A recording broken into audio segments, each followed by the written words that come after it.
আজকে ডিনারে আমাদের তৈরি করা হচ্ছে স্যান্ডউইচ। আর স্যান্ডউইচের যে স্টাফিংটা না, এর মধ্যে আমি দিয়েছি প্রচুর সবজি, আলু আছে, পনির আছে, আর দুপুরে একটু চিকেন বানিয়েছিলাম, সামান্য চিকেন ছিল, তো সেটাও এর মধ্যে দিয়ে দিয়েছি। বাচ্চারা একেবারে সবজি খেতে চায় না, এভাবে যদি বানিয়ে দেওয়া হয় তাহলে কিন্তু খেয়ে নেবে। আর দুপুরে ওদের এক জায়গায় নিমন্ত্রণ ছিল, আর আমরা তো দুপুরে আজকে খেয়েছি পান্তা, তো ভাতটা তো রান্না করিনি। রাত্রে বললাম যে ভাত বা রুটি কিছু বানাই, কিন্তু ওরা সেটা খেতে চাইছে না। সেই জন্য ভাবলাম বাড়িতে ব্রেড আছে, সেটা দিয়ে একটু স্যান্ডউইচ বানিয়ে দেওয়া যাক, হেলদি আর টেস্টি উপায়। মানে হেলদি হতে হবে, সঙ্গে টেস্টি হতে হবে, এই হচ্ছে ব্যাপার। তো এই হলো আমার স্টাফিং রেডি হয়ে গেছে।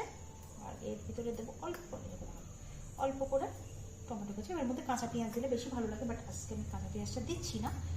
তো এইভাবে আগে সমস্ত স্যান্ডউইচগুলো আমি রেডি করে নেবো, তারপর এটাকে আমি ঘি দিয়ে সেঁকবো, কারণ বাটারটা আমি ইউজ করবো না, ঘিটা আমি বাড়িতে বানাই, তো সেই ঘিটা দিয়ে এটাকে সেঁকে নেবো।